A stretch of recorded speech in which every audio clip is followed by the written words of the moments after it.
Hello and welcome to Raymies Garage. Here's my job today. This is my wife's car. I'm going to take it for a wee test drive. If I can squeeze into it. Just checking this fault we've got on the car. Typical, again, washer fluid gone. Need to adjust my seat. So the problem we've got with this car is a gearbox fault. This car is a 2012 Range Rover Evoque Pure with a panoramic sunroof. It's a beautiful car. It's very, very well kept. And we've got kids' seats in the back for our grandkid. And beautiful interior, beautiful car for its age, 2012. Well, so the problem we have is that there's a continuous fault appears called gearbox fault. And sometimes it's there and sometimes it's not. I've had the diagnostic tool on it, and when it's displaying the fault code, gearbox failure, there is no codes in the diagnostic tool. The one thing it does come up with is a code for these flappy paddles here, which I have taken the wire off because my wife keeps touching them and she drives about in first and second gear and wondering what's wrong. So yes, there's no code. Even when it's on the dash, the fault, or even when it's off the dash, there is no gearbox codes. So I'm going to try and drive it a wee minute or two. And hopefully this code will come back on. I'll try and catch that and put the camera on it and let you see, and I'll talk you through what I think could be causing this problem. Yeah, so just watch the wife's car. That's a kind thing to do, or to earn brownie points. So this car, as I said earlier, is a 2012 Range Rover Evoque Pure. There's another name for it as well, I can't remember, like a special pure or something like that. So this car, we have basically maintained it all. It's been a single previous owner before we bought that car. We've done the timing belt on it, water pump timing belt. We've changed the gearbox oil, gearbox filter, all the other oils in the car. The only thing we haven't done is the Haldex unit, which we've got the parts for. Yes, it was originally in very good condition and still is. I know it's a bit of water on there, you can't see it, but there's not a mark on this car apart from the typical wheels that my wife tends to park too close to the curb with. So I don't think there's much point in refurbishing them because they'll just do exactly the same thing again. And as I said, it's a lovely car inside, it's absolutely immaculate. She doesn't want another car, she wants to keep this. Works perfectly, runs fantastically well, except for this gearbox fault, which we've still not got up on the screen yet. So yes, it's a good car, it's been well kept, it's been well maintained, absolutely never had any problems with the engine whatsoever because it's a 2.2 litre. And yes, it's in pretty good condition. And interesting for your views on the colour of this car. So it's an unusual colour. Sometimes it looks like the colour it says on the V5 logbook, sometimes it doesn't. Now it looks like a grey colour. Go around the other side and have a look. It looks kind of a grey, light grey, dark grey, I'm not sure. The actual colour is brown. It says brown in the logbook, and sometimes when the light hits it, it actually does look brown, believe it or not. But day in, day out, it doesn't look like a brown car. It looks like a grey car. So we'll go back round and see if we can see that gearbox fault appear now that we've got washer fluid in it. And up here I've not got the key with me. And I haven't, let me get the key. Right, so I've got the key, and we'll just start it, I think. Phone brake, start car.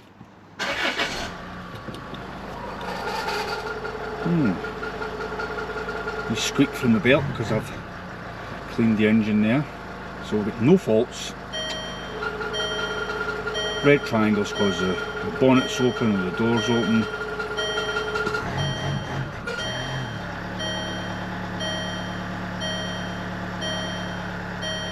Front door open. Let's see, we'll close that. Probably see bonnet open as well, but no gearbox fault, which is strange.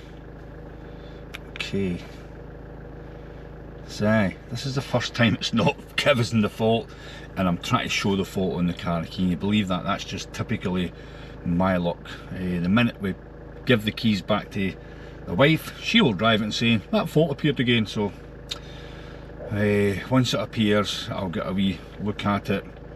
I'll get the diagnostic tool on it to let you see. Hopefully, if I remember, when the gearbox fault appears in the engine, there is no diagnostic codes on the gap tool or any other tool that I use. So there we are. We've started the car and we immediately got the fault on the gearbox and stability control. So interesting, it just come back there. So what we'll do is we'll get the battery out and we'll change it and see if that fault still exists.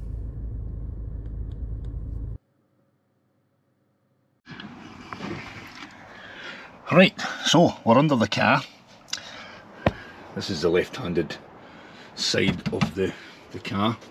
The glove box is, and what we need to do is to take this panel off. I think it just kind of lifts up. So. And we'll have a wee look to see where the battery is. And there it's there, see it? So there's the battery. Now, I wonder if I just take this panel off here as well. I could probably do that. So it just comes off with a couple of wee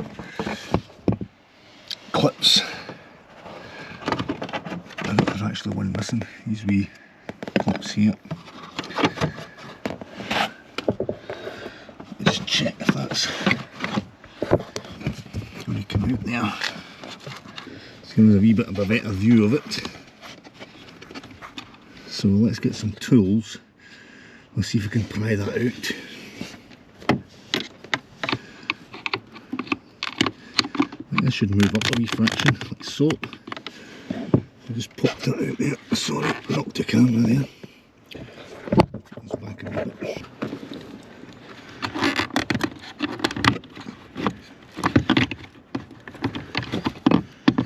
There's the battery. It looks as if it's dangling on a cable. Let me just unplug that one out.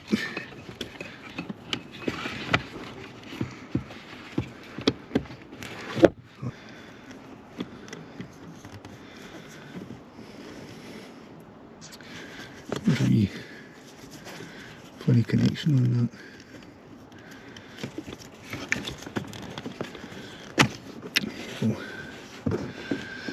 So there are the two cables there.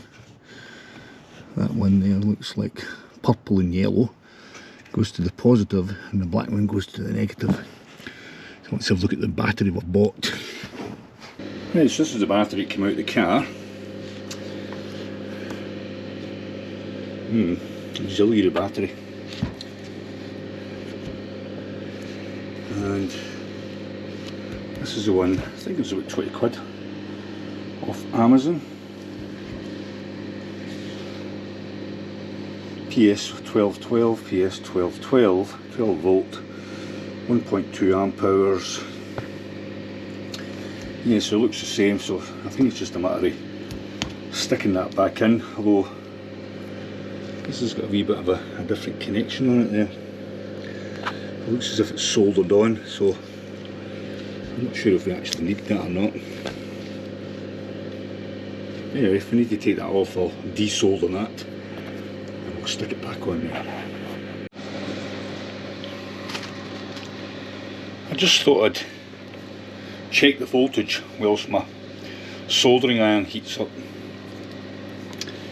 So this is the old battery. I'm not sure we can see that. Let's have a look and see. See that. we'll give it a go. So the old battery is 11.89 volts and the new battery is 12.94. So 12.94, not much of a difference, but certainly that one's less than 12 volts. So the other thing I need to have a think about is if we need to get software or reset the software to put a new battery in. And we can do that through one of our OBD tools if required, just to make sure when we're replacing the battery we can see if we can ask it to replace the auxiliary battery. Let's see if we can get this off here.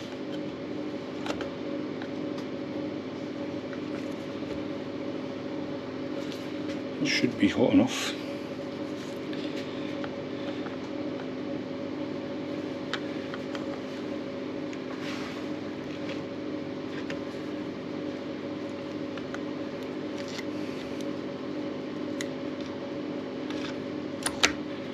And there you go. So we'll get this wee bit here and we'll stick it on the new battery. Got a wee bit of solder. There you go.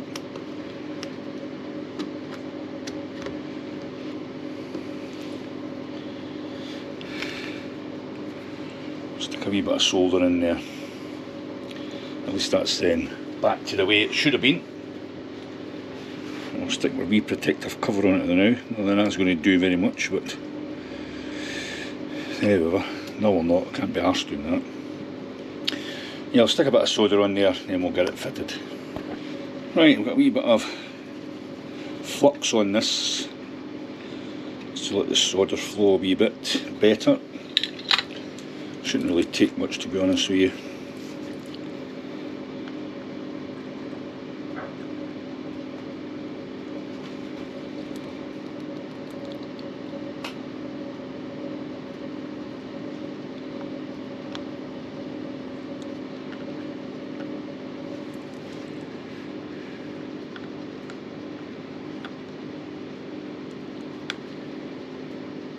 Right, let's get this back on the car. I'll just make sure that's nice and square. Solid. Right, there's my wires. Get my wee cover off. There's our earth wire there. I'll stick that on first. There's our positive. That side.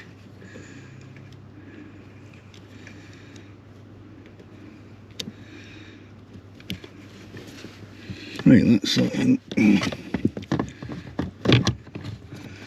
Basically goes up there and slips in like that. So that should be that. Now what I believe is that this controls the gearbox module. Apparently. We'll get this back in again. It goes up something like this. These wee clips, these wee things here, just clip on. I think there's one missing, but that's fair enough. And we'll put this thing back on.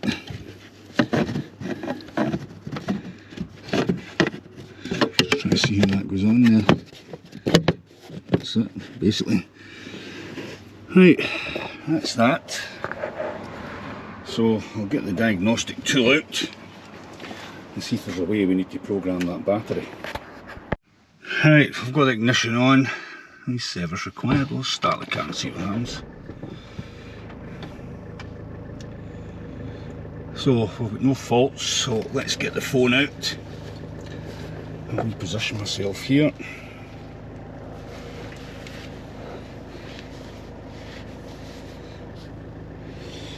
Right, let's see if we can get this sorted. I'm not sure if it'll allow me to do that battery replacement.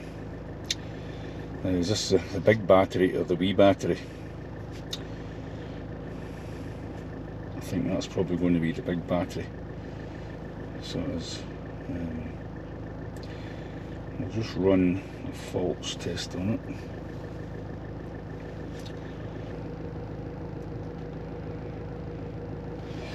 So I think that's the fault there. It's come up with the TCM transmission, which is a P1794-92. It's probably because I've replaced the battery. Let's clear that fault. We'll see if that's still there, which it's not, so hopefully that's all okay.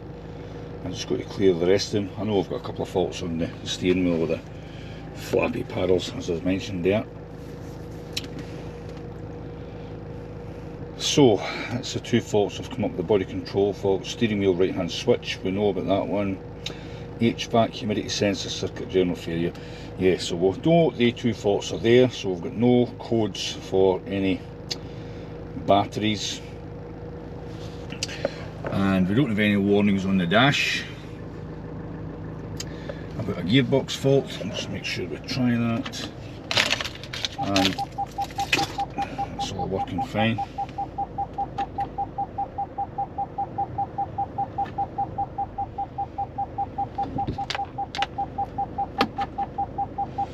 So part of this battery, I believe, if we put that into drive and we switch the ignition off, that automatic is down, and I believe that that's what that battery does in there. Powers the module for the gear selector or transmission module. But there you go, so that's that. We'll see how we go with that. If I have any other faults come up regarding this gearbox fault, I'll let you know, but hopefully that should have solved that problem. So that's it guys for this video for this week, and we'll catch you in the next one. Cheers for now.